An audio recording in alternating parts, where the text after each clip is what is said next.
Salam saudara-saudara yang terkasih di dalam nama Tuhan Yesus Kristus. Kembali bersama dengan saya mengajak saudara-saudaraku sekalian dimanapun saudara berada untuk merenungkan firman Tuhan. Saudara, kalau kita menyadari bahwa Tuhan Yesus Kristus itu mati di kayu salib bukan karena dia tidak berdaya untuk melawan itu atau menghindari semua itu, saudara-saudara. Jadi banyak orang mengira Tuhanmu lemah, Tuhanmu tidak bisa apa-apa. Nyatanya ditangkap tidak bisa melawan. Kalau Tuhan pasti orang tidak akan mampu menangkap bahkan membunuhnya. Nah, ini yang kurang banyak orang menyadarinya dan kurang wawasan di dalam membaca firman Tuhan. Hanya menyangkali apa yang Tuhan lakukan untuk manusia. Ternyata saudara-saudara, Yesus itu mati bukan karena ketidakberdayaan, tapi memang sengaja memberikan nyawanya. Memberikan nyawa, arti memberikan untuk apa? Untuk korban tebusan bagi manusia yang berdosa. Dengarkan firman ini, saudara-saudara. Yohanes 10 ayat 15. Sama seperti Bapa mengenal aku dan aku mengenal Bapa, dan aku memberikan nyawaku bagi domba-dombaku. Yang pertama, memang memberikan nyawanya bagi domba-dombanya atau umatnya. Jadi kematian Yesus bukan karena ketidakmampuan untuk menghindar dari kematian itu, tapi sengaja memberikannya untuk hamba-hambanya atau umatnya. Umatnya siapa sih? Semua manusia, saudara. Ya. Kemudian Yohanes 10 ayat 17. Bapa mengasihi aku oleh karena aku memberikan nyawaku untuk menerimanya kembali.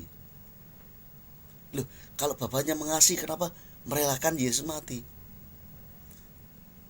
Aku memberikan nyawaku untuk menerimanya kembali. Jadi mati untuk mendapatkan kembali. Sebab Yesus itu nyawanya tidak bisa diambil siapapun. Tidak bisa diambil siapapun. Ayat 18 dari Yohanes 10. Tidak seorang pun mengambilnya daripadaku, memberikan nyawaku untuk domba-dombaku. Tidak ada yang bisa mengambil nyawa Yesus,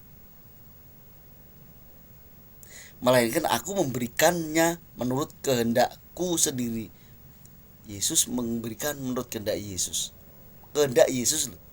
Kemauan Yesus loh. Aku berkuasa memberikannya. Dengar ini. Berkuasa memberikannya dan berkuasa mengambilnya kembali. Jadi Yesus berkuasa memberikan nyawanya, tapi berkuasa mengambilnya kembali. Ya. Mengambilnya, bukan diberikan nyawanya, mengambilnya kembali.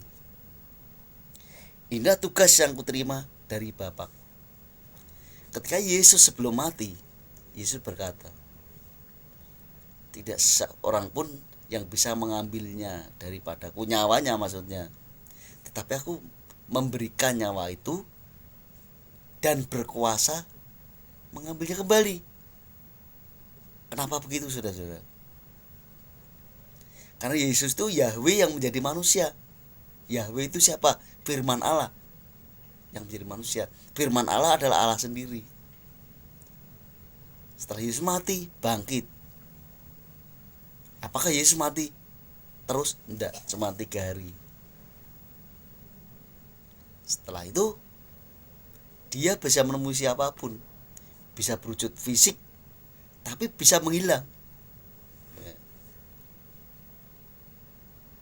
Berupa fisik, tapi bisa menghilang, saudara. Karena tubuh kemuliaan. Ingat, dia berkata begini setelah bangkit. Wahyu 1 ayat 8.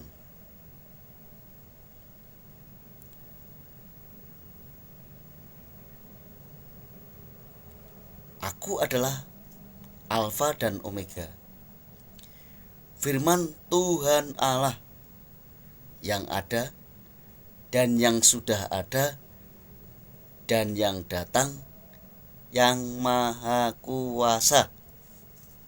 Yesus itu maha kuasa, bisa memberikan nyawanya, artinya bisa mati sejenak karena dia memberikan nyawanya untuk umat manusia. Tapi punya kuasa untuk mengambilnya kembali, karena memang dia adalah Allah yang maha kuasa.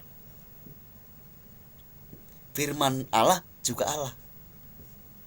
Yohanes 1 ayat 1 berkata begini, saudara.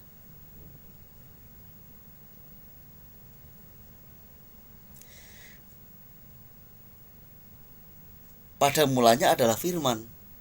Firman itu bersama-sama dengan Allah, dan firman itu adalah Allah. Allah itu siapa? Firman. Firman adalah Allah. Makanya jadi manusia, dia bisa memberikan nyawanya. Kenapa jadi manusia? Supaya bisa memberikan nyawa. Tapi berkuasa mengambilnya kembali. Apakah diberikan, ku berikan nyawa Allah atau Bapa begitu? Enggak, memberikan nyawanya, tapi bisa mengambilnya kembali. Yang beli dirinya sendiri, bukan yang memberikan Allah, enggak. Karena dia adalah Allah, dan dia yang maha kuasa. Apa yang saya sampaikan inilah kebenaran firman Tuhan. Kiranya memberkati saudara-saudara sekalian dimanapun saudara-saudaraku berada. Haleluya, amin.